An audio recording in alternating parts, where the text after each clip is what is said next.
comment remplacer la carte graphique de ton PC portable gamer ou pas d'ailleurs. Et il va y avoir trois possibilités de le faire que je vais t'expliquer juste après. Bonjour à tous et j'espère que vous allez bien. Aujourd'hui, cette vidéo est sponsorisée par mon partenaire Kaysoft, donc on les remercie. Et ils sont spécialisés dans tout ce qui va être clé d'activation, que ce soit Office ou Windows. L'avantage de Kaysoft par rapport à la concurrence, c'est qu'on aura des vraies licences, des vraies clés d'activation, donc pas de surprise à l'achat. Et en plus de ça, vous avez un service client qui sera là pour vous aider en cas de problème. Et les prix sont bien évidemment très intéressants grâce à mes codes de réduction où tu vas pouvoir obtenir jusqu'à 50% pour Windows et 62% pour Office. Tous les liens ainsi que mes codes de réduction sont dans la description de cette vidéo. Et donc, admettons que tu cliques sur le produit qui t'intéresse. Nous, on va prendre Office. Tu seras redirigé sur cette page. D'ailleurs, je tiens à préciser que pour les licences Office, ce n'est pas de l'abonnement, c'est un achat définitif. Vous l'achetez une seule fois et vous avez justement Office valable à vie. Vous cliquez sur Ajouter au panier et vous allez dans votre panier. Une fois dans votre panier, sur la droite, vous avez petite case code de réduction et c'est tout simplement ici que tu vas rentrer mes codes de réduction, donc soit JUT 50 pour Windows, soit JUT 62 pour Office et ça va te permettre d'obtenir jusqu'à 50 et 62% de réduction, donc ça c'est plutôt cool et ça fait plaisir. J'en profite aussi pour rajouter que si tu n'es pas abonné à la chaîne, n'hésite pas à le faire, certainement gratuit, ça permet de me soutenir et très important, active ta petite cloche des notifications.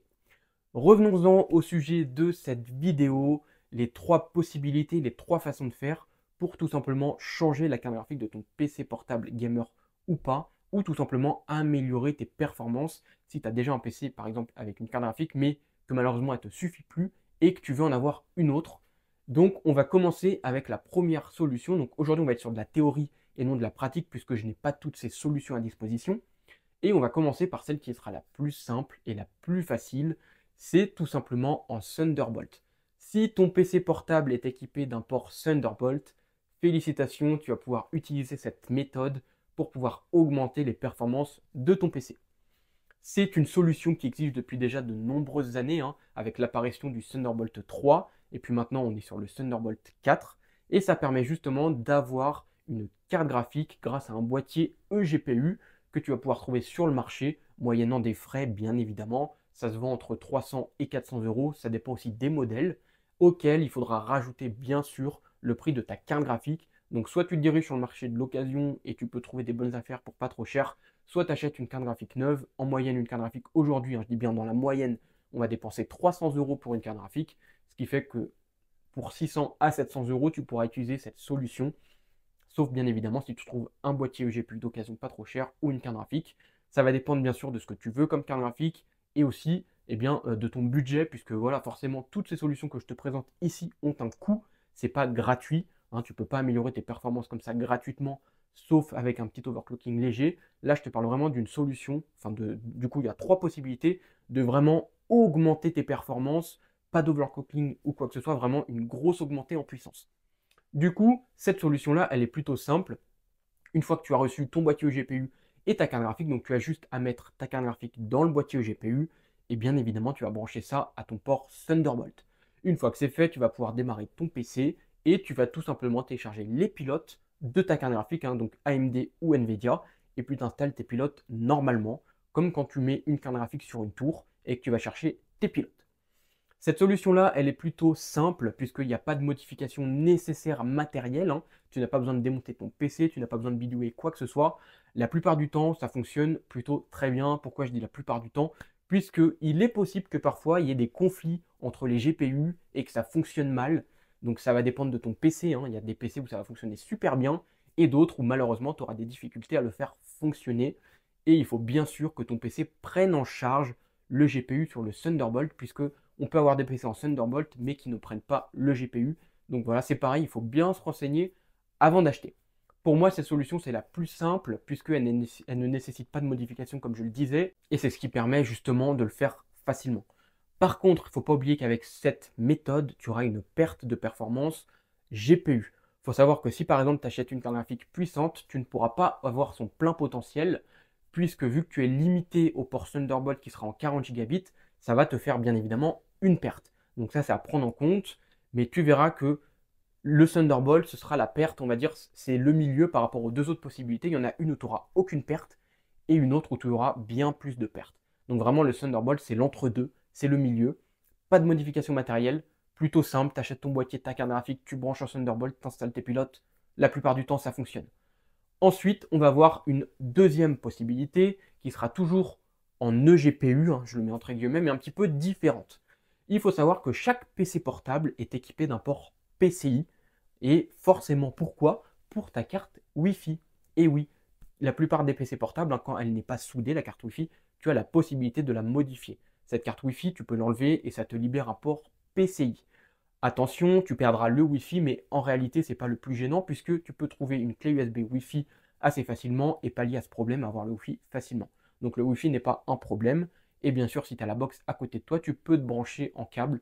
Donc voilà, en réalité, le Wi-Fi, c'est pas très grave si tu retires ta puce puisque tu as plusieurs possibilités, soit en USB, soit en RJ45.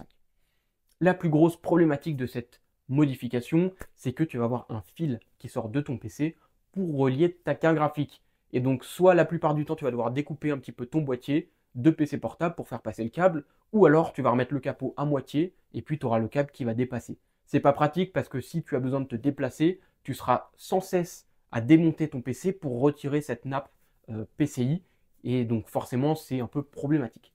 Si par exemple ton PC reste tout le temps sur le bureau, dans ce cas-là, pas de problème. Le plus gros problème de cette modification, c'est la perte de performance qui sera importante. Il faut savoir que la plupart du temps, sur un PC portable, le port PCI où tu as la carte Wi-Fi est limité en x2 ou en x4. La plupart du temps, tu n'iras pas au-dessus. Le problème, c'est que elle, la carte graphique, elle est en x16. Donc forcément, que tu sois en x2 ou en x4, ta perte va être importante en termes de puissance. Ce qui fait que si tu as une très vieille carte graphique, tu gagneras en puissance, ça c'est sûr et certain, mais tu n'auras pas le plein potentiel de ta carte graphique. Et ça, c'est à prendre en compte. C'est un coût qui sera moins cher que le GPU en Thunderbolt, puisque en général, tout le matériel à acheter pour justement avoir cette modification, ça va te coûter environ entre 100 et 150 euros avec l'alimentation, puisque oui, il faut aussi une alimentation de PC de bureau. Donc ça, encore une fois, ça va être quelque chose que tu vas avoir sur ton bureau, ça va te faire pas mal de câbles. Et bien sûr, l'achat de ta carte graphique. Donc si tu achètes une carte d'occasion à 100 euros, tu peux t'en sortir pour un billet de 300 euros et d'avoir une carte graphique plus performante que ce que tu as déjà sur ton PC portable, ou si tu n'en as pas, et bien forcément tu vas gagner en puissance. Cette deuxième solution, ce sera pour moi la moins intéressante puisqu'elle nécessite une modification qui va entraîner un déplacement impossible de ton PC puisque tu auras un câble qui va dépasser. Donc tu ne pourras plus le prendre par exemple et descendre en bas dans le salon. Voilà, tu vois, c'est un exemple. Tu seras obligé de laisser ton PC sur le bureau.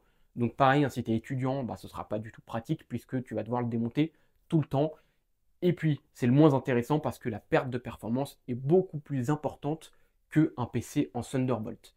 Puisque le Thunderbolt a 40 gigabits par seconde. Et puis, il faut savoir que dans le boîtier eGPU en Thunderbolt, tu as une carte PCIe x16. Donc, tu auras vraiment la carte graphique qui va pouvoir dévoiler son plein potentiel. Ce qui ne sera pas le cas justement avec cette possibilité, en utilisant justement le module Wi-Fi, donc en remplaçant le Wi-Fi par la carte PCIe qui va relier ta carte graphique. Donc ça, forcément, c'est problématique. D'ailleurs, je t'ai mis une petite photo pour que tu vois à quoi ça ressemble pour le port PCIe et utiliser le port Wi-Fi de ton PC. Ensuite, on a une troisième possibilité. Et celle-là, bon, c'est pas qu'elle est compliquée. Elle peut parfois être compliquée parce que forcément, tu as des limites. Mais c'est surtout que c'est la seule qui te proposera zéro perte de puissance. Cette solution-là, elle va te permettre de pouvoir exploiter à 100% la carte graphique que tu vas y installer. Puisque là, je vous parle d'un PC portable gamer qui dispose d'une carte extensible, amovible, où tu peux tout simplement modifier ta carte graphique. La plupart des PC à l'époque en proposaient, aujourd'hui c'est un petit peu moins courant, hein. Ça se compte sur les doigts d'une main les PC qui ont cette possibilité d'évolution, mais sachez que ça existe et que c'est possible de remplacer sa carte graphique avec des PC équipés en port MXM, donc c'est tout simplement un port qui permet de modifier ta carte graphique, de l'enlever, elle n'est pas soudée. Et la plupart du temps, les PC sont MXM 3.0 type B. Et c'est le plus connu. Donc, tu as plein de cartes graphiques dans ce format-là. Tu les trouves assez facilement. Le seul vrai problème, c'est en termes de compatibilité. Puisqu'il faut savoir que la plupart des constructeurs font une limite sur cette optimisation. Oui, forcément, hein, ils ont un manque d'argent à gagner. Si jamais ton PC est évolutif à l'infini et que tu peux mettre n'importe quelle carte graphique, eh bien ton PC, tu le remplaceras uniquement quand ton processeur ne sera plus assez performant. Et forcément, tu vas le garder des années puisque en général, un bon processeur, même de PC portable, ça dure longtemps. Le seul souci, c'est que la plupart du temps, c'est limité en termes d'évolution, donc de la carte graphique. En général, il te limite à une ou deux générations après celle de base du PC, ce qui fait que tu n'as pas beaucoup de choix finalement. Et puis bien sûr, il faut bien étudier avant d'acheter une carte graphique en MXM que ton PC la supporte, hein, puisque tu as des watts aussi au niveau des cartes graphiques. Si par exemple ton PC de base est installé avec un dissipateur thermique 200 watts et que ta carte graphique de base de ton PC consomme 100 watts, je vous conseille très sincèrement de rester sur les mêmes consommations parce que sinon ça va engendrer des frais en plus. Il faudra changer votre alimentation et il faudra aussi acheter un dissipateur thermique qui soit compatible 150 watts. Ça fait des frais en plus. Déjà que la carte MXM, ça coûte relativement cher en fonction des modèles, puisque aujourd'hui tu peux trouver des modèles pas très chers, hein. Tu peux en trouver à 200 ou 300 euros et tu n'auras pas de frais en plus. Ça te coûte moins cher que le GPU et ça te coûte le même prix que la modification avec la carte Wi-Fi, mais où tu vas perdre beaucoup de performance. Donc pour 300 euros aujourd'hui, tu peux trouver une bonne carte en MXM. Après, il faut que ton PC l'accepte. Si elle ne l'accepte pas, tu as des possibilités de forcer l'accès. Alors, attention, puisque là, ça va commencer à nécessiter des modifications importantes et il faut connaître un minimum son PC avant de pouvoir faire ce genre de choses. Il faut connaître bien Windows et le BIOS, puisque la plupart du temps, ils vont soit te demander de déverrouiller votre BIOS, hein, donc de l'unlock, ce qui fait qu'au final, tu auras une grosse liberté sur ton BIOS, tu pourras faire beaucoup de modifications.